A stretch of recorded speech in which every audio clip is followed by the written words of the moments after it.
Good morning, good morning. We're just gonna let people in. Taking a minute here. Find your eastern horizon. Good morning. Actually, I feel like it's slightly darker this morning. Oh, that's beautiful, Cindy. Oh, wow. Gorgeous. Gorgeous sunrise. Keep letting people in.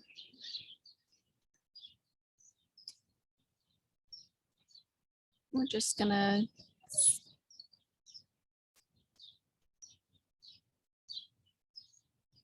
get started here in just a minute.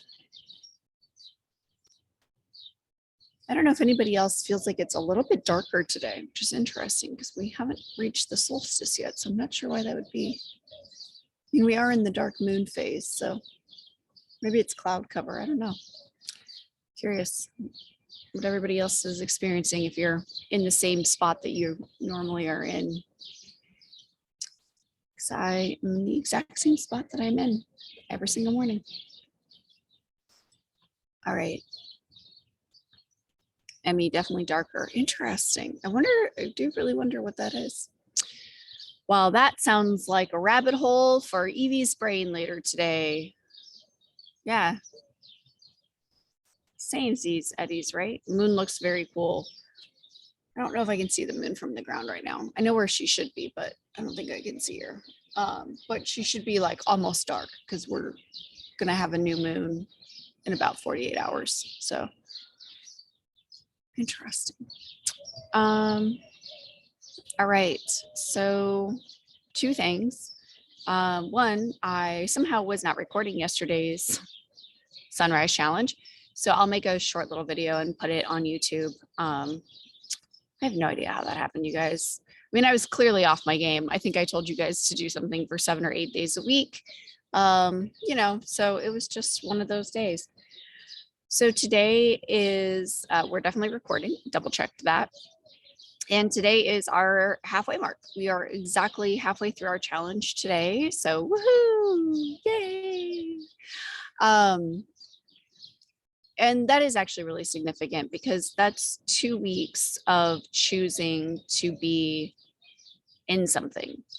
And even if that something is just signing on every day and you're doing your practice a little bit later and you're working down towards sunrise, even if that something is doing your own sunrise practice and watching these some of the times, it doesn't really matter. The reality is that like you chose to commit to something and then you committed to it. So obviously the closer we can get to watching the sunrise, the better, but I want to celebrate anybody who made a decision and then stuck to it for 15 days because that's a huge accomplishment. And it's something that I think is really getting lost in our culture and in our society right now is that ability to make a decision and then stay in the decision. So for those of you who don't know, I have been doing my own challenge for these 15 days. So not only have I been getting up at sunrise with you all, I have also cut out all carbs, all sugar, severely increased certain types of foods that I'm eating, monitoring my blood glucose levels as well as my ketone levels, exposing myself to sun at certain times of the day, and doing certain types of workouts for 15 days. So it's been my own challenge. Like I have also been going through a challenge with you guys because obviously I've been getting up at sunrise for a long time now. So while it's definitely a different scenario to get up and be present for other people at sunrise, it wasn't exactly like a new challenge for me. So I decided to finally dive into this experiment that I'd wanted to do for a while. And it's gone better than I could have ever imagined. The purpose of the experiment was to learn how to manipulate phases of my cells to activate or deactivate epigenetic switches. It's been amazing. I'm not quite ready to go into like specifics. I think I'm going to offer it to a few select people who I know have been very consistent who might want to try this.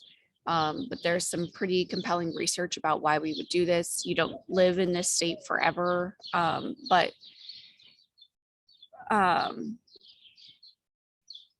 it's definitely been a pretty, I don't know, it's been a pretty fantastic ride.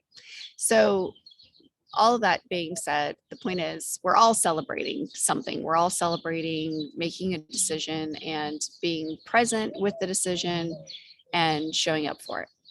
So today, I don't remember what I told you we were going to do yesterday because I don't have a record of it because somehow I wasn't recording yesterday's session. Again, you guys, I don't know. It's just what it is.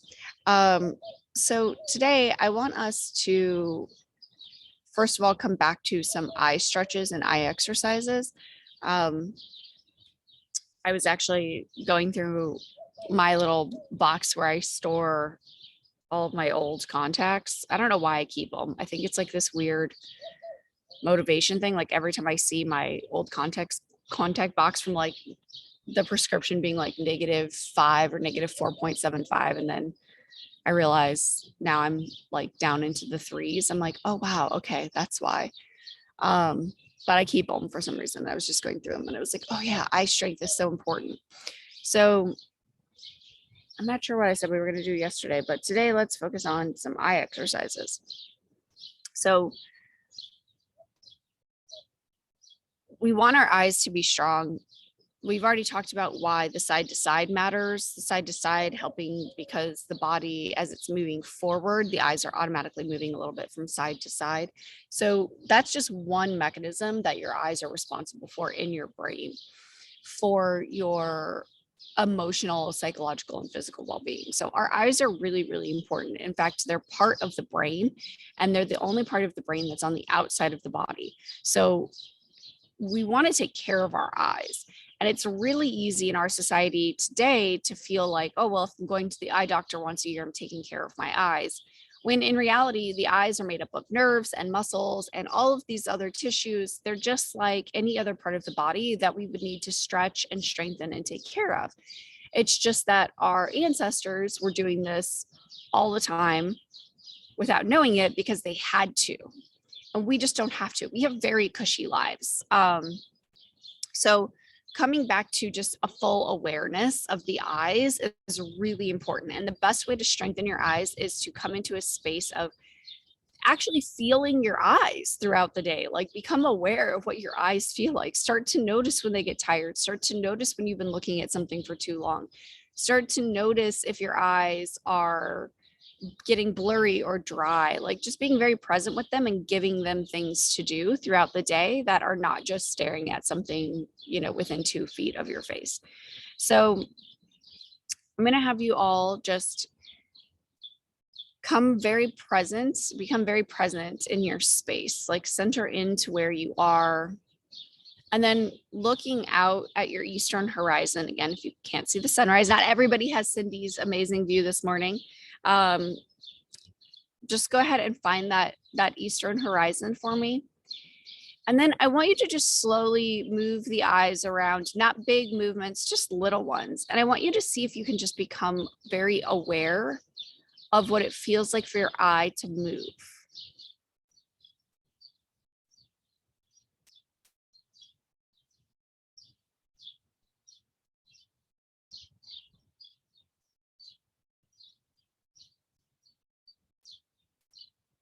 So just very slow.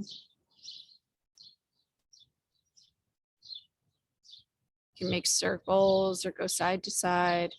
Just try to connect with that sensation of the eyes moving. Good. Now go ahead and put your hand up about, I don't know, a foot from your face, and you're going to dial your eyes into the center of your palm. So hold the palm up so it's about eye height. Just go ahead and see how much of your palm, the details that you can make out. So looking at the lines of the palm, unless your species doesn't have lines. And then go ahead and see if you can move your gaze up to your fingers. You're still focused on the fingers, right? Now there's some distracting background there. That's okay. Still focused on the fingers. Now look through the fingers. Look through the fingers out to the eastern horizon. Good. Now come back to the fingers. And back to the palm. And then back to the fingers. And then back to the horizon. Just do that a few times, kind of play with that on your own. Notice what happens when you look through the fingers. I get like 10 fingers. You come back to the fingers and then back to the palm.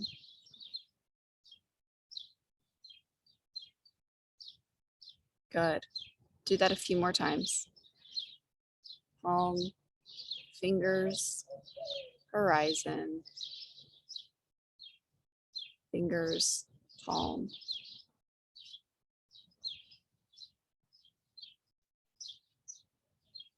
Awesome. You can go ahead and relax your hands. And now what we're going to do is we're going to try to keep our head completely still, facing forward. We don't want to move the head at all. We also are going to try to keep our forehead muscles from helping in this.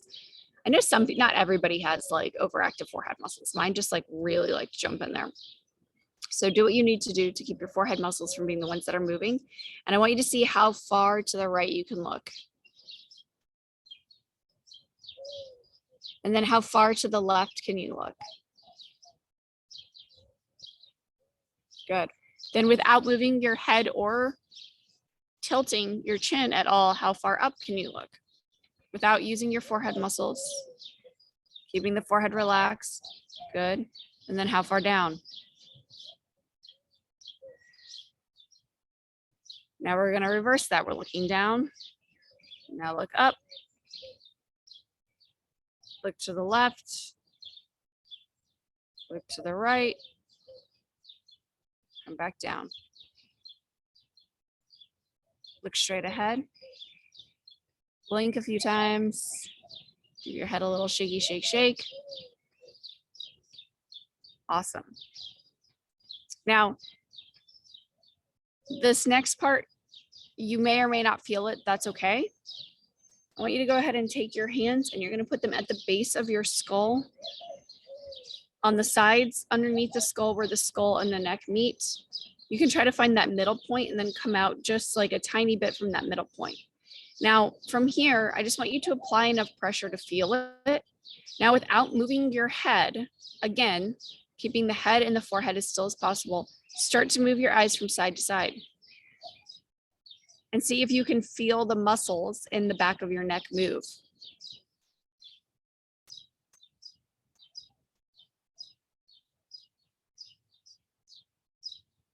I can feel it a lot on my left side. My right side is much more subtle.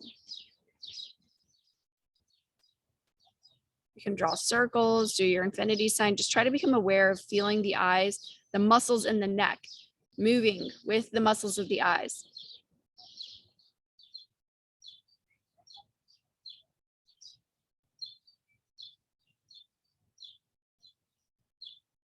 Play around with your hand positioning. See if you can find a place where you can feel the muscles more. Tracing that infinity sign or just going side to side, whatever you want to do.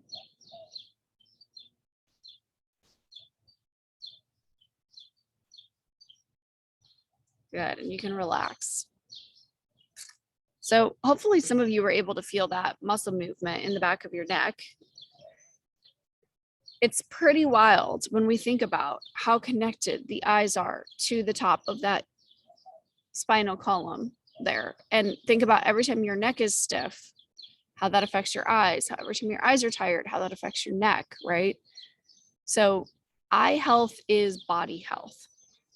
And the whole point of my rant this morning is just to take time throughout your day today to come into awareness of your eyes, right? So that first part where we just tried to feel the eyes.